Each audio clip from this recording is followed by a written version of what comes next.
स्वागतम सुस्वागतम.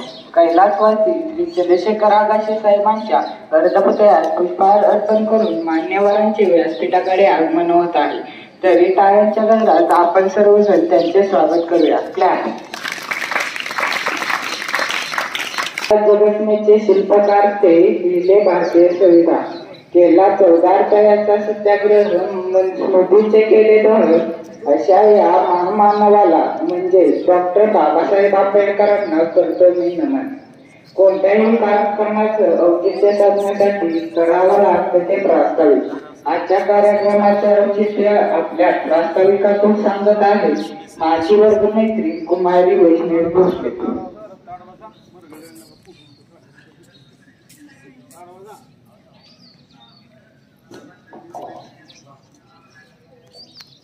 फुलांची कहाणी वसंताने लिहिली, फुलांची कहाणी वसंताने लिहिली, रात्रीची कहाणी ताऱ्यांनी लिहिली, रात्रीची कहाणी ताऱ्यांनी लिहिली. आम्ही नाही हो कुणाचे भिरा, आम्ही नाही हो कुणाचे भिरा, कारण आमच्या आयुष्याची कहाणी डॉक्टर बाबासाहेबांनी लिहिली, कारण आमच्या आयुष्याची कहाणी डॉक्टर बाबासाहेबांनी लिहिली. आदरणीय व्यासपीठावर असणारे सर्व मान्य आणि इथे जमलेल्या विद्यार्थी मित्रांनो, आज 14 एप्रिल म्हणजे डॉक्टर बाबासाहेब आंबेडकर यांचा जन्मदिवस.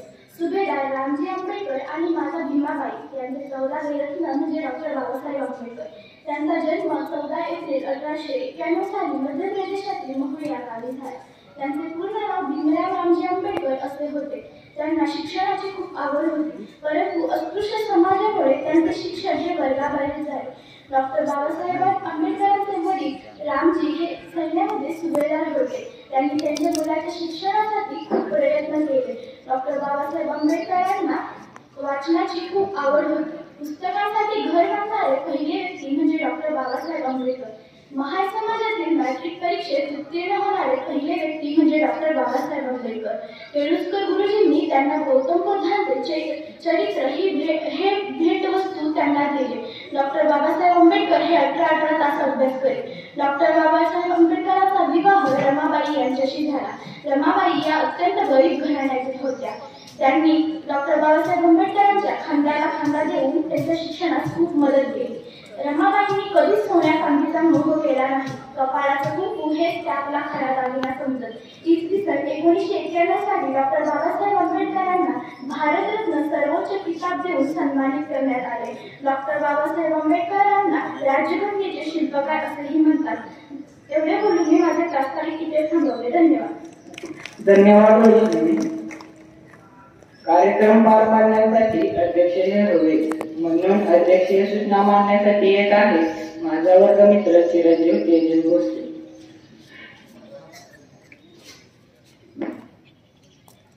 आजच्या कार्यक्रमाचे अध्यक्षस्थान कुमारी प्रियंका देवीने स्वीकारावे अशी त्यांना विनंती करतो. धन्यवाद तेजस. या अध्यक्षीय निवडीस अनुमोदन देत आहे माझा वर्गमित्र चिरंजीव सम्राट गांगे.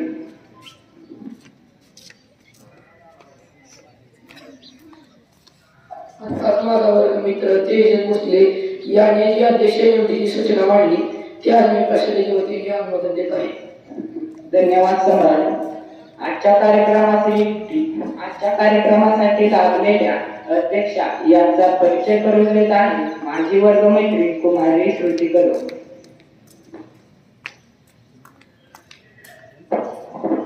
आजच्या कार्यक्रमाला लाभलेल्या अध्यक्षांचे संपूर्ण नाव कुमारी प्रियंका सचिन गेजगे असे आहे. त्यांना हिंदी विषय अतिशय आवडतो. त्यांचा स्वभाव अतिशय प्रेमळ आणि मनमिळावू आहे. त्याचबरोबर त्यांना कबड्डी खेळायलाही खूप आवडते. एवढा अध्यक्षांचा अल्पसा परिचय करून मी थांबते. धन्यवाद. धन्यवाद श्रुती. शिक्षणाची प्रणेती विद्येची जननी असलेली ही खरी सरस्वती आहे.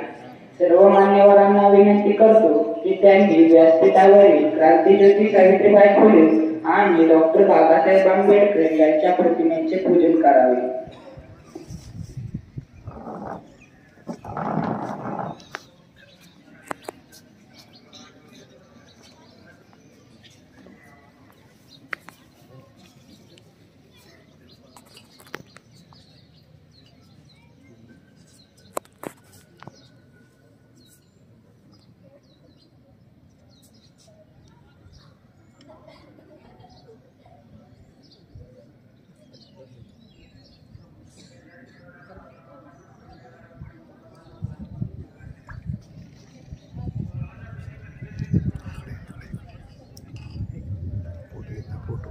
बाबासाहेबांचा फोटो येत नाही इकडे ह्या बाजूला ह्या अंगाला. हां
येत आहे माझी वर्गमैत्री कुमारी साक्षी सावंत.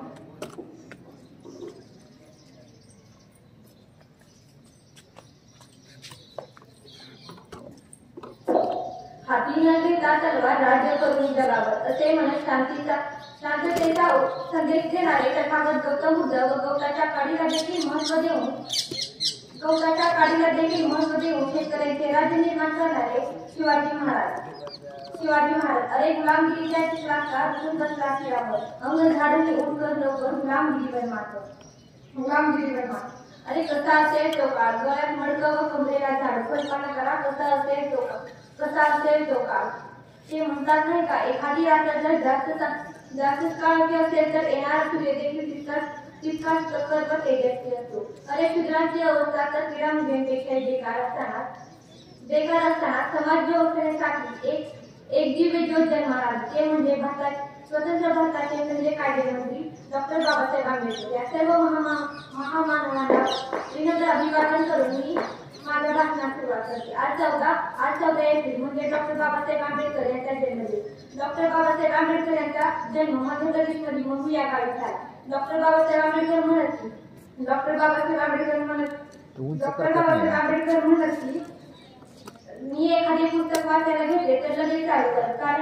कारण माझे म्हणणे असे होते की जर हे पुस्तक माझ्या हाती लागेल की नाही माहित नाही. डॉक्टर बाबासाहेब आंबेडकरांना त्यांच्या पत्नी एक दिवस म्हणतात की मला पंढरपूरला विठ्ठलाचे दर्शन करण्यासाठी जायचे. त्यावर डॉक्टर बाबासाहेब आंबेडकर म्हणतात की मी तुला घेऊन जाऊ शकत नाही. त्यावर आम्हाला काही बोलत नाही. बाबासाहेब आंबेडकर म्हणतात की मी एक असे पंढरपूर निर्माण करेल की जिथे सर्व जाती धर्मातील लोकांसाठी प्रवेश असेल.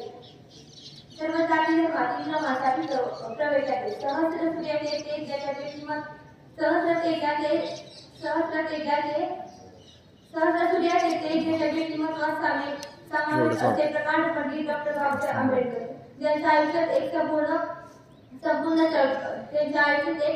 संपूर्ण चळवळ होती. जाता जाता एवढेच म्हणते की डॉक्टर बाबासाहेब आंबेडकर म्हणतात की शिक्षण हे वाघिणीचे दूध आहे, जो पेरी तो भोगवल्याशिवाय राहणार नाही. जय हिंद. धन्यवाद. खूपच छान साक्षी.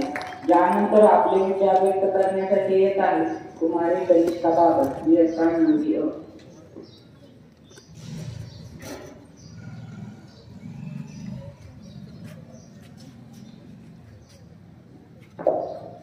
If you believe in living a respectable life, you believe in self-help, which is the best help. Good morning, respectable principal, teachers, and my dear friends. Today I am here to speak a few words about Dr. Bhimrao Ambedkar. He was notable personality in India. He was social reformer and economist. He worked against social discrimination in India and fight for the emancipation of Dalit community.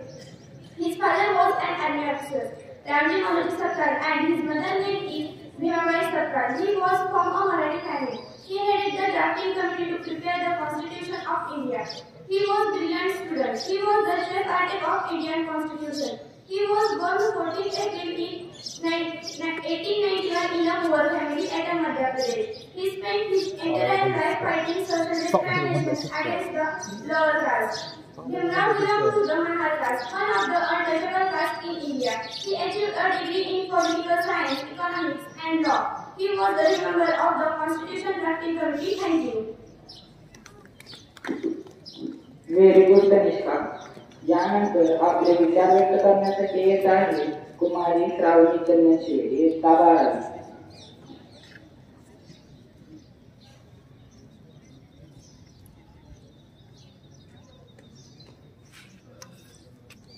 दीनदलितांना उद्धार केले जीवाचे दान, भारतीय राज्यघटनेचे शिल्पकार ते लिहिले भारतीय संविधान. केला 14 तळ्याचा सत्याग्रह मनुस्मृतीचे केले दहन. अशा या महामानवाला म्हणजे डॉक्टर बाबासाहेब आंबेडकरांना करते मी नमन. भारतीय राज्यघटनेचे शिल्पकार डॉक्टर बाबासाहेब आंबेडकर यांना वंदन करून मी माझ्या भाषणास सुरुवात करते. कोण होते डॉक्टर बाबासाहेब आंबेडकर? डॉक्टर बाबासाहेब आंबेडकर यांच्या नावाचा अर्थ बा म्हणजे बाणीदार की स्वभावाने, बा म्हणजे बारकाईने अभ्यास करणारे, सा म्हणजे साधक ते बौद्ध धर्माचे, हे म्हणजे हेतू ज्यांचा सर्वसामान्याच्या जीवनाचा विकास होता. ब म्हणजे बदल समाजात घडवून आणणारे, आ म्हणजे आनंद सर्वसामान्याच्या जीवनी आणला. बे म्हणजे बेधडक सत्याग्रह केला 14 तळ्याचा. ड म्हणजे डगमगले नाही संकट आल्यावर. क म्हणजे करते समाज उन्नतीचे. र म्हणजे रचयिते भारतीय संविधानाचे. असे होते डॉक्टर बाबासाहेब आंबेडकर.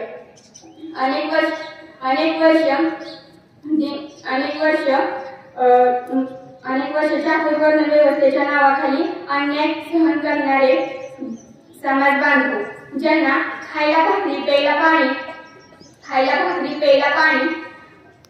पाणी चालायला रस्ता मिळणे सुद्धा कठीण होते. अशा दीनदलित गोरगरीब लोकांचे अश्रू पुसण्याचे व त्यांना जगण्याचा अधिकार देण्याचे कार्य डॉक्टर बाबासाहेब आंबेडकरांनी केले. होते अंधारलेले जीवन दिसत नव्हता प्रकाशाचा किरण. पुसण्याश्रू त्यांचे देण्या दीनदलितांना नवजीवन अवतरला एक महामानव डॉक्टर बाबासाहेब आंबेडकर त्यांचे नाव. अशा या महामानवाचा युगप्रवर्तकाचा जन्म 14 एप्रिल 18 1891 रोजी मध्य प्रदेशातील महू या गावी झाला. आंबेडकरांना वाचनाचा छंद लागला तो म्हणजे त्यांच्या वडिलांमुळे, रामजींमुळे. तो छंद भारतीय संविधानाच्या निर्मितीत आसमंत ठरला यात तीळ मात्र शंका नाही.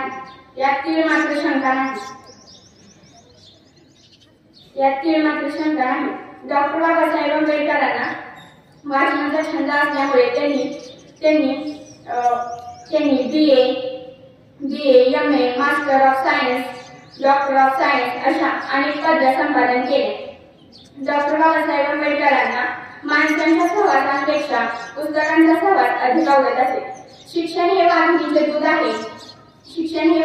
दूध आहे. हे जो भाषण करेल तो वाघासारखा गुदगुल्याशिवाय राहणार नाही असा मौलिक विचार सांगितला. डॉक्टर बाबासाहेब आंबेडकर हे असे म्हणतात की डॉक्टर बाबासाहेब आंबेडकरांनी शिका, संघटित व्हा व संघर्ष करा असा क्रांतिकारी संदेश सर्वसामान्य लोकांना दिला. बऱ्याच ठिकाणी पाणवाट्यावर पाणी भरण्याचा व पाणी पिण्याचा अधिकार अस्पृश्यांना नव्हता. त्यामध्ये एक महाड येथे चौदारकडे तेथे स्पृश्य लोक अस्पृश्यांना पाणी भरण्याचा अधिकार देत होते. त्यामुळे डॉक्टर बाबासाहेब आंबेडकरांनी 1927 रोजी चौदार तळ्याचा सत्याग्रह केला व त्यांनी सर्वप्रथम स्वतःच्या उंजळीने पाणी पिले. त्यानंतर सर्व अनुयायांनी चौदार तळ्यातील पाणी पिले. डॉक्टर बाबासाहेब आंबेडकरांना असं वाटत होतं की दीनदलितांवर जो अन्याय होत आहे तो मनुस्मृतीमुळे होत आहे. त्यामुळे त्यांनी 25 डिसेंबर 1927 रोजी मनुस्मृती या ग्रंथाचे दहन केले. डॉक्टर बाबासाहेब आंबेडकरांनी भारतीय संविधान लिहिण्याचे महान कार्य केले. अशा या महामानवाचा 6 डिसेंबर 1956 रोजी महापरिनिर्वाण झाले. एवढे बोलून मी माझे 2 शब्द थांबवते. जय हिंद, जय भारत. खूपच छान श्रावणी. अंधारात होता ज्यांच्या नशिबी त्यांना प्रकाशाचं दान दिलं. तुमचे मानावे किती उपकार, तुम्हीच देशाला संविधान दिलं. यानंतर आपले विचार आणि डॉक्टर बाबासाहेब आंबेडकरांविषयी माहिती सांगण्यासाठी येत आहेत प्रशालेचे शिक्षक श्री मेटकरी सर.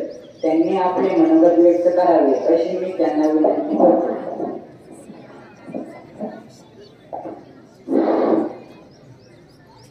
स्टेजवर उपस्थित असलेल्या आपल्या प्रशालेचे पर्यवेक्षक आदित्यराव सर, संस्थामान्य पर्यवेक्षक, गुरु प्राध्यापक आसबे सर, सर्व शिक्षक, शिक्षकेतर कर्मचारी आणि विद्यार्थी मित्रांनो, आज आपण डॉक्टर बाबासाहेब आंबेडकर यांचा जन्मोत्सव साजरा करण्यासाठी एकत्रित जमलो आहोत.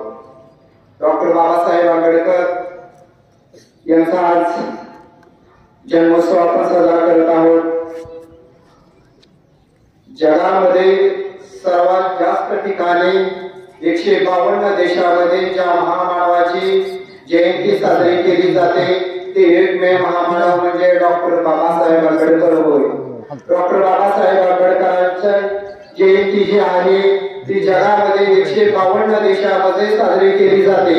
कारण का बाबासाहेब आंबेडकर यांचं कार्य हे खूप मोठं होतं आणि बाबासाहेबांनी या देशामध्ये खूप मोठ्या प्रमाणात सर्वसामान्य माणसाच्या हितासाठी काम केलं होतं. डॉक्टर बाबासाहेब आंबेडकरांना शालेय जीवनापासून वाचनाची आवड होती.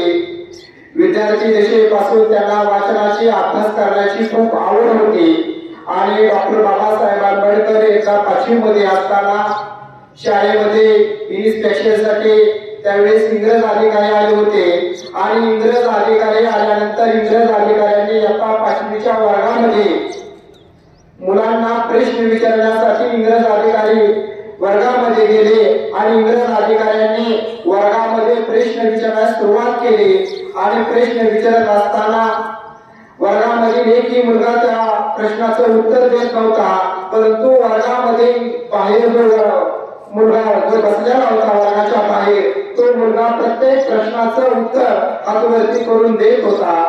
त्यावेळेस जे इंग्रज अधिकारी जे होते ते इंग्रज अधिकारी त्या शिक्षकांना म्हटले की वर्गाच्या बाहेर बसून तो मुलगा प्रश्नाचं उत्तर देत आहे, म्हणजे तुमच्या वर्गाची शाळेची जी लाज आहे ही लाज त्या वर्गाच्या बाहेर बसणाऱ्या मुलाने राखली आहे. अशा पद्धतीनं इंग्रज अधिकाऱ्यांनी त्या शिक्षकांना सांगितलं. वर्गाच्या बाहेर बसणारा विद्यार्थी प्रत्येक प्रश्नाचं उत्तर देत होता. त्यावेळेस इंग्रज अधिकारी त्या वर्गाच्या बाहेर बसणाऱ्या मुलाच्या जवळ गेले आणि त्या मुलाच्या अंगावरती ताप टाकले, अंगावरती शपथीची ताप टाकली आणि ते म्हटले की बाळ तुझं नाव काय? त्यावेळेस तो मुलगा म्हटला माझं नाव भिवा आहे, भीमराव रामजी आंबेडकर असं माझं नाव आहे. आणि त्या मुलाला इंग्रज अधिकारी म्हटले की मी तुला शेवटचा एक प्रश्न विचारत आहे, आता तू प्रत्येक प्रश्नाचं आतापर्यंत उत्तर दिलं, परंतु एक शेवटचा प्रश्न विचारतो त्याचं तू उत्तर दे. त्यावेळेस ते म्हटले विचारा. आणि त्या इंग्रज अधिकाऱ्यांनी जे इन्स्पेक्शनसाठी आलेले साहेब होते त्यांनी प्रश्न विचारला की या पृथ्वीपासून सर्वात लांब असणारा ग्रह कोणता, असा प्रश्न विचारला. आणि त्यावेळेस बाबासाहेब म्हटले की या पृथ्वीपासून सर्वात लांब असणारा ग्रह मला माहित नाहीये, परंतु या वर्गामधील कोपऱ्यामध्ये जो असणारा पाण्याचा माठ आहे हा माझ्यापासून सर्वात लांब असणारा ग्रह आहे. म्हणजे ज्या मुलाला वर्गामध्ये बसून सुद्धा शाळा शिकता येत नव्हती, ना पाणी पिण्याचा अधिकार नव्हता, त्या मुलांनी जगामध्ये एक नंबरची युनिव्हर्सिटी जी जगामध्ये असणारी जी कोलंबिया युनिव्हर्सिटी विद्यापीठ जे आहे, या विद्यापीठाच्या वेशीवरती डॉक्टर बाबासाहेब आंबेडकरांचं नाव लिहिण्यात आलं. जगातील जगातील सर्वोत्कृष्ट विद्यार्थी म्हणून बाबासाहेबांचं त्या कोलंबिया युनिव्हर्सिटीच्या वेशीवरती नाव लिहिण्यात आलेलं आहे. म्हणजे आपल्या बुद्धीच्या जीवावर, कर्तृत्वावर बाबासाहेबांनी जगामधील त्या विद्यापीठामध्ये चांगल्या पद्धतीचा विद्यार्थी असताना त्यांनी नाव मिळवलं होतं. म्हणजे डॉक्टर बाबासाहेब आंबेडकरांनी आपल्या बुद्धीच्या जीवावरती खूप मोठ्या चांगल्या पद्धतीनं काम केलं. क्रांती ही या देशामध्ये डॉक्टर बाबासाहेब आंबेडकरांनी घडवून आणली. क्रांती ही गरिबाचीच पोरं करत असतात. ज्या घरामध्ये दिवसा सूर्य दिसतो व रात्री चंद्र दिसतो अशा फटक्या घरातलीच पोरं क्रांती करतात. क्रांती ही गरिबाचीच पोरं करत असतात. गरिबी कधी कुणाला सांगायची नसते किंवा गरिबीची कधी लाज बाळगायची नसते, कारण लोक गरिबीचं भांडवल करतात. जर आपण म्हणत गेलो की माझ्याजवळ काय नाही, माझं नाही काय, अशा पद्धतीनं जर आपण सांगितलं तर लोक काय करत असतात, आपली चेष्टा करत असतात. म्हणून गरिबी एक संधी असते आणि एखादी परिस्थिती आपली संधी असते, त्या संधीचा आपण फायदा उचलणं गरजेचं आहे. संधीला आपण सकारात्मक पाहिलं पाहिजे आहे आणि जर सकारात्मक दृष्टिकोनातून पाहिलं तर आपल्याला नक्की फायदा होतो. म्हणजे डॉक्टर बाबासाहेब आंबेडकरांना सुद्धा ज्यावेळेस त्यांची आर्थिक परिस्थिती नाजूकच होती, परंतु त्यांनी कधी कुणाला सांगितलं नाही की माझी आर्थिक परिस्थिती नाजूक आहे, मी आता कसं करू.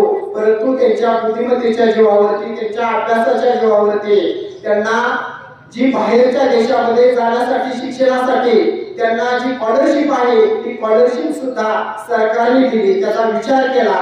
म्हणजे आपण काम करत असताना गरिबीची कधीच आळी आणायची नाही. गरिबीचं सांगून आपण काहीतरी मार्ग काढून उपयोग नाही.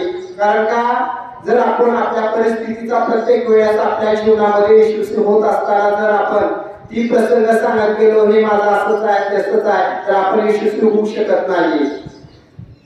एक आपल्याला एक छोटस मी उदाहरण सांगतो की एक महिला आपल्या लहान मुलाला घेऊन मेडिकल मध्ये औषध आणण्यासाठी जाते आणि औषध आणण्यासाठी गेल्यानंतर त्या औषधाची किंमत 75 रुपये होते आणि त्या महिलेला त्या मेडिकलवाल्याला देण्यासाठी जवळ 70 रुपये असतात.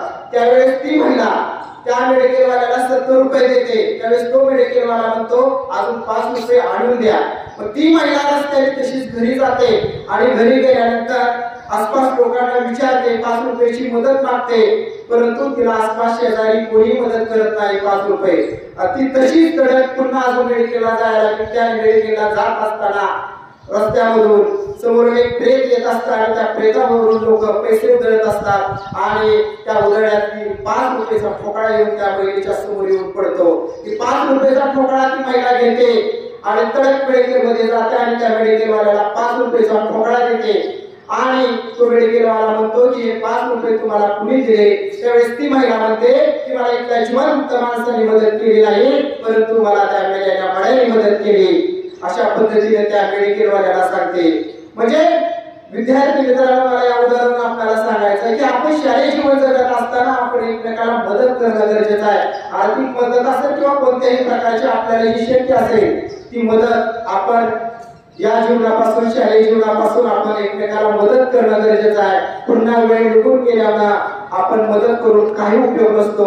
म्हणून आपण आपला एक सामाजिक भाग म्हणून आपण शालेय जीवनापासून मदत करणं गरजेचं आहे. अशा पद्धतीनं डॉक्टर बाबासाहेब आंबेडकरांच्या जीवनामध्ये अनेक प्रसंग घडले.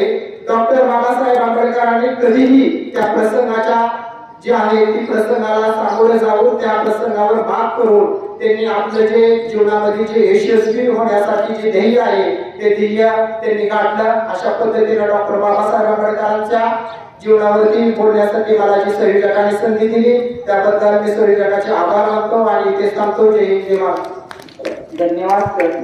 यानंतर आपले विचार व्यक्त करण्यासाठी येत आहे शालेचे पर्यवेक्षक आदरणीय श्री अजितराव सर. त्यांनी आपले मनोगत व्यक्त करावे अशी मी त्यांना विनंती करतो. आजच्या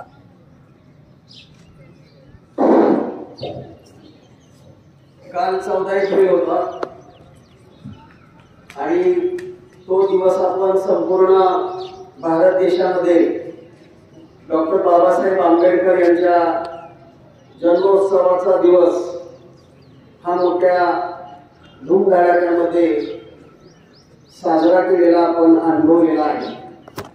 काल आपल्याला सुट्टी होती आणि आज आपण आपल्या या प्रशालेमध्ये आणि कनिष्ठ महाविद्यालयाच्या वतीने परमपूज्य डॉक्टर बाबासाहेब आंबेडकर यांच्या जन्मोत्सवानिमित्त आज या ठिकाणी त्यांच्या जीवन कार्याची उजळणी आपण या ठिकाणी जाणून घेत आहोत. आजच्या या कार्यक्रमाचे अध्यक्ष कुमारी केसगे, त्याचबरोबर आपल्या प्रशालेचे पर्यवेक्षक सन्माननीय गुरु सर, कॉलेजचे प्राध्यापक सन्माननीय हसबे सर, आता ज्यांनी या ठिकाणी आपलं मनोगत व्यक्त केलं ते मेटकरी सर, उपस्थित सर्व शिक्षक शिक्षिकेतर बांधव आणि माझ्या प्रिय विद्यार्थी मित्रांनो आणि ज्यांनी नव्यानेच या बाबासाहेबांच्या जन्मोत्सवाच्या दिनी माध्यमिक शाळेमध्ये इयत्ता 5वीला मोठ्या आशेनं आलेले 5वीचे विद्यार्थी आज या ठिकाणी बघा चंदनशिवे या विद्यार्थिनींना डॉक्टर बाबासाहेब आंबेडकरांच्या जीवन कार्याची छान माहिती आपल्याला दिली. त्याचबरोबर मेटकरी सरांनी सुद्धा दिलेली आहे. विद्यार्थी मित्रांनो, आपण घरी गेल्यानंतर आपल्या मित्रांना आपल्या आई वडिलांना तुम्ही सांगणार आहात की आज आमच्या शाळेमध्ये डॉक्टर बाबासाहेब आंबेडकर यांच्या जयंतीचा कार्यक्रम साजरा झाला आणि आम्ही थोडस उन्हात बसलो होतो. जरी तुम्हाला हे उन्हाचे चटके लागत असले तरी त्यातून काहीतरी तुम्हाला घ्यायला मिळते, पदरी काहीतरी पडतंय. बाबासाहेबांच्या प्रतिमेकडे पाहिल्यानंतर किंवा आपल्या श्रीपूरमध्ये बाबासाहेबांचा जो पूर्णाकृती पुतळा आहे, स्मारक आहे, त्या स्मारकाकडे पाहिल्यानंतर एकच मनामध्ये विचार तुमच्या येतो की अफाट बुद्धिमत्ता असलेला आणि 12-12 तास ज्यांनी अभ्यास केला आणि देश विदेशामधल्या जवळजवळ 22 पदव्या त्यांनी प्राप्त केल्या असा हा महामानव तुम्हाला आज जाणून घेता आला. विद्यार्थी मित्रांनो, तुम्हाला शाळेमध्ये शिकवायला जे शिक्षक आहेत, मॅडम आहेत, त्यामध्ये 2 भाग आहेत, माध्यमिक विभाग आणि कनिष्ठ महाविद्यालय. थोडं लक्ष द्या इकडं, तुम्हाला माहिती सांगतो मी. माध्यमिक विभागाच्या बऱ्याच शिक्षकांकडं डिग्री आहे, 2 डिग्री आहेत, 3 डिग्री आहेत. त्याच्यापेक्षा उच्च डिग्री ही कनिष्ठ महाविद्यालयाच्या शिक्षकांकडे आहे. माध्यमिकचे शिक्षक कनिष्ठ महाविद्यालयाकडे शिकू शकत नाही, पण कनिष्ठ महाविद्यालयाचा शिक्षक माध्यमिक विभागाकडे शिकू शकतो. विद्यार्थी मित्रांनो, तुम्हाला शिकवायला जे शिक्षक आहेत त्यांनी ज्या वेळेला डिग्र्या प्राप्त केल्या, अभ्यास केला, कॉलेज केलं, त्यांनी जेमतेम 2-3 डिग्र्या प्राप्त केल्या, त्यांना किती मेहनत घ्यावी लागली, किती कष्ट घ्यावं लागलं, तेव्हा या शाळेमध्ये त्यांना मोठ्या पगाराची नोकरी मिळाली. बाबासाहेबांनी देश विदेशामध्ये जवळजवळ 22 डिग्र्या घेतलेल्या होत्या आणि त्या काळामध्ये एवढ्या मोठ्या डिग्र्या प्राप्त करणारा हा एकमेव महामानव होऊन गेला. जगामध्ये डॉक्टर बाबासाहेब आंबेडकर यांना B.R. आंबेडकर या नावानं संबोधलं जातं. मेटकरी सरांनी सांगितलं, जगामध्ये जवळजवळ 152 देशामध्ये डॉक्टर बाबासाहेब आंबेडकर यांचे पुतळे आहेत, चौकामध्ये, शहरामध्ये. म्हणजे विचार करा, आपण आपल्या घरामध्ये आपल्या ज्या पूर्वजांचा फोटो लावतो की त्यांच्यापासून आपल्याला काहीतरी मिळालेलं असतं, पण 152 देशामध्ये ज्या माणसाचे पुतळे आहेत त्या लोकांना डॉक्टर बाबासाहेब आंबेडकरांनी काय दिलं असेल, तर आपण त्यांच्या जीवन कार्यातून हे जाणून घेत आहोत. खरं तर 14 एप्रिल हा दिवस अतिशय महत्वाचा दिवस आहे, कारण त्या दिवशी डॉक्टर बाबासाहेब आंबेडकरांचा जन्म झाला म्हणून अज्ञानाकडून ज्ञानाकडे, असत्याकडून सत्याकडे, अंधारातून प्रकाशाकडे घेऊन जाणारा हा महामानव जन्माला आला आणि त्याचं नाव आहे डॉक्टर बाबासाहेब आंबेडकर. त्यांना मरणोत्तर भारत सरकारने भारतरत्न म्हणून त्यांना उतार दिला. त्याचबरोबर बोधिसत्व बाबासाहेब आंबेडकर. डॉक्टर बाबासाहेब आंबेडकरांचा जन्म अतिशय गरीब कुटुंबामध्ये झालेला होता. आत्ताच मला कोणीतरी सांगितलं की ते 14वे रत्न, 14वे अपत्य रामजी आंबेडकर हे त्यांच्या वडिलांचं नाव. बाबासाहेबांनी त्यांच्या वडिलांकडून कोणता आदर्श घेतला असेल? आपण सुद्धा शिक्षण घेत असताना आपण आपल्या आई वडिलांकडून कुठला तरी आदर्श घेत असतो. बाबासाहेबांनी कोणता आदर्श घेतला लहानपणीच? तर वाचनाचा. अफाट वाचन. बघा, वाचन केल्याशिवाय कुठलीच डिग्री प्राप्त करता येत नाही, कुठलीच. म्हणून वाचन हे अतिशय महत्वाचं आहे. बाबासाहेबांचा जो लढा होता त्या काळातला, बाबासाहेबांचा लढा बघा, 1891चा जन्म, 1947 ला भारत देश स्वतंत्र झाला. हंगामी सरकार, पंतप्रधान झाले पंडित जवाहरलाल नेहरू. त्यांच्या मंत्रिमंडळामध्ये एवढा मोठा शिकलेला माणूस म्हणून पहिले कायदा मंत्री होण्याचा मान पंडित जवाहरलाल नेहरूंनी बाबासाहेबांना दिला. कायदा मंत्री, लक्षात ठेवा. अर्थतज्ञ, कितीतरी त्यांनी डिग्र्या प्राप्त केलेल्या आहेत. मग बाबासाहेबांचा त्या काळातला जो लढा होता तो लढा परकीयांशी नाही, तर तो स्वकीयांशीच होता, स्वकीयांशीच होता. परकीय लोकांशी लढा नव्हता, भारतातल्याच लोकांविषयी त्यांचा लढा होता. पण बाबासाहेबांनी ही लढाई अचाट बुद्धिमत्तेच्या जोरावर, त्याचबरोबर कष्ट आणि प्रामाणिकता या बळावर शांततेच्या मार्गाने हा लढा त्यांनी जिंकला. ज्या वेळेला संविधान लिहिण्याची वेळ आली त्यावेळेला बाबासाहेबांना त्याचे प्रमुख पद दिलं. विद्यार्थी मित्रांनो, आज आपण पाहतो की देशाच्या पंतप्रधानाची निवडणूक सुरू आहे. 21 जूनला देशाच्या पंतप्रधानांचा कार्यकाळ संपणार आहे आणि 21 जूनला आपल्याला पंतप्रधान नवीन मिळणार आहे आणि त्याचं रणधुमाळी आता सध्या वर्तमान काळामध्ये सुरू आहे. आपण बघतो, जाणतो, टीव्ही मध्ये पाहतो, वर्तमानपत्रामध्ये पाहतो, आपल्या माढा लोकसभा मतदारमध्ये उमेदवार कोण आहेत, सोलापूरमध्ये उमेदवार कोण आहेत, जिल्ह्यामध्ये 2च विभाग आहेत लोकसभेचे आणि याच्यातून ते पंतप्रधान निवडले जाणार आहेत. हे सगळं कशामुळे घडतंय तर संविधानामुळे घडतंय. बाबासाहेबांनी जे संविधान लिहिलं त्या संविधानामध्ये निवडणूक आयोग ही एक स्वायत्त संस्था आहे आणि या स्वायत्त संस्थेवर कोणाचाही अधिकार नाही. एवढा मोठा आपला भारत देश, लोकशाही प्रधान असणारा भारत देश, आज आपण पाहतो की जवळजवळ 75 वर्ष झालं या संविधानावर आधारित आपल्या देशाचा कारभार सुरू आहे, सुरळीत सुरू आहे.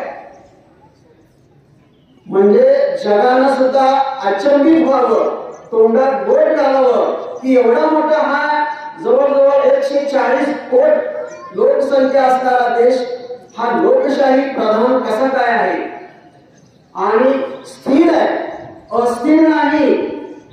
शेजारचे राष्ट्र बघा, पाकिस्तान सारखं राष्ट्र बघा, तिथं काय चाललेलं आहे आपल्या लक्षात येत आहे. लांबच सांगत नाही, पण आपल्या भारतामधलं हे चांगलं जे वातावरण आहे हे संविधानामुळे आहे. त्या काळामध्ये डॉक्टर बाबासाहेब आंबेडकरांनी लोकांचं मन परिवर्तन केलं आणि मत परिवर्तन केलं. उच्च विद्या विभूषित बाबासाहेब हे भारतातील पहिले अर्थतज्ञ होते. लक्षात ठेवा, पुन्हा अनेक अर्थतज्ञ झाले, मनमोहन सिंग सुद्धा अर्थतज्ञ आहेत, पण पहिलं होणं याला महत्व आहे. पहिलं होणं याला महत्व आहे. मनमोहन सिंग हयात आहे, अतिशय हुशार माणूस, अर्थतज्ञ. आपल्या देशाला तो एक पंतप्रधान लाभला. त्यांनी आपल्या देशाचा आर्थिक जो भार आहे, कारभार आहे, तो प्रगतीपथावर आणला. तर पहिले अर्थतज्ञ डॉक्टर बाबासाहेब आंबेडकर होते. त्या काळात त्यांनी अनेक देशातून विदेशातून अनेक विषयांच्या त्यांनी पदव्या प्राप्त केलेल्या होत्या. आपण हा त्यांचा गुण आत्मसात करायला हरकत नाही. हवेपेक्षाही त्याचा वेग होता. हवा वेगाने नव्हती, हवेपेक्षाही त्याचा वेग होता. अन्यायाविरुद्ध लढण्याचा त्यांचा इरादा नेक होता. असा रामजी बाबांचा लेख भीमराव आंबेडकर लाखात नाही जगात एक होता. लाखात नाही जगात एक होता. या काव्यपंक्तीप्रमाणे बाबासाहेबांचं कार्य शब्दामध्ये व्यक्त करता येणार नाही. ते स्वतंत्र भारताचे पहिले न्यायमूर्ती होते. त्यांनी देशासाठी अतिशय मोलाचे योगदान दिलं. त्यांनी शिका, संघटित व्हा आणि संघर्ष करा. मग आपण काय करतो, पहिल्यांदा शिक्षण घेतलं ते बाजूला ठेवतो आणि संघर्षाकडे जातो. असं करू नका. पहिल्यांदा उच्च विद्या विभूषित व्हा, अन्यायाविरुद्ध संघर्ष करा, शिका, संघटित व्हा आणि मग संघर्ष करा. हा त्यांचा गुण आपण आत्मसात केला पाहिजे. आज जो बदल झालेला आहे समाजामध्ये आणि देशामध्ये तो या असणाऱ्या समाजसेवकांमुळेच झालेला आहे. बिघडलेला समाज दुरुस्त करण्याचं काम समाजसेवक करत असतो. तर अशा प्रकारे बाबासाहेबांनी आपल्या जीवनामध्ये समाजाला जागृत करण्याचं काम केलं.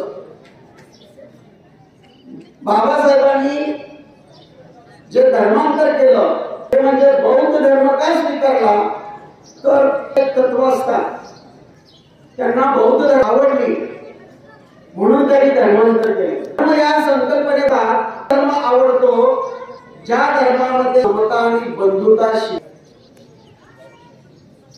तर अशा यावरून काहीतरी घेतलं पाहिजे.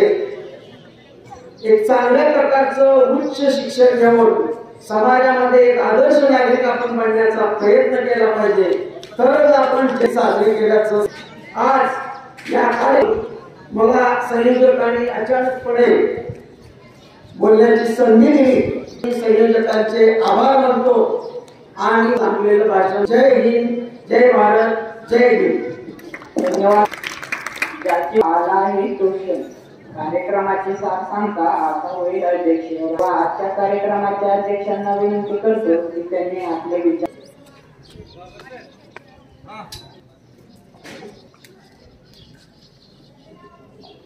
अंधारात बोलताना प्रकाशाचं दान दिलं।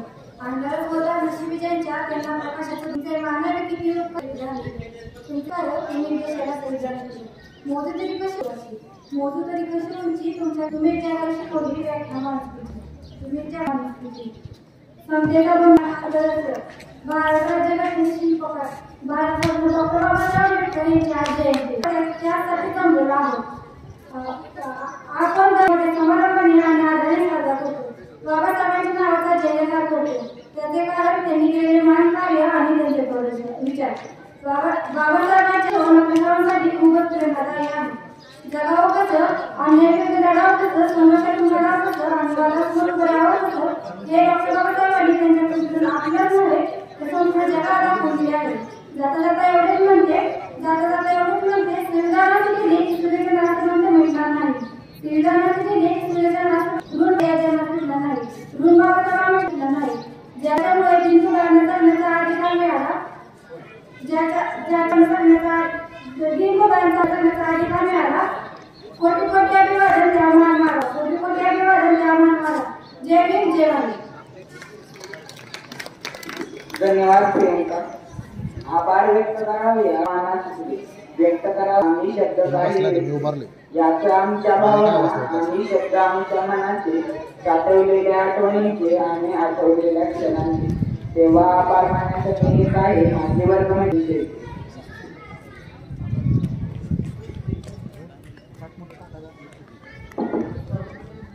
वाक्याचा शेवट हा पूर्णविरामाने होतो। वाक्याचा शेवट हा तसेच कोणत्याही कार्यक्रमाचा शेवट हा आभाराने होतो। तसेच कोणपट हा आभाराने होतो। आभार प्रदर्शन करून देण्याचे गोड काम माझ्याकडे आले आहे। आज आपण डॉक्टर बाबासाहेब आंबेडकर जयंतीमध्ये साजरी केली। त्या कार्यक्रमास लाभलेले अध्यक्ष त्यांचे आभार, मुख्याध्यापक, पर्यवेक्षक, संस्थामान्य पर्यवेक्षक यांचे आभार। हा कार्यक्रम उपस्थित राहून सहकार्य केलं त्याबद्दल शिवाचार्य यांचे आभार, मनोगत कर्त्यांचे आभार, सर्व विद्यार्थ्यांमध्ये पार पाडला त्यांचे आभार आणि हा कार्यक्रम आमच्या इयत्ता 9वी ब च्या वर्गाकडे दिला त्याबद्दल संयोजकांचे आभार आणि हा कार्यक्रम इथे संपला असे मी जाहीर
फिरवा घ्या आता हातासारखं सगळं.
पुढे बघा सगळ्यांनी चला.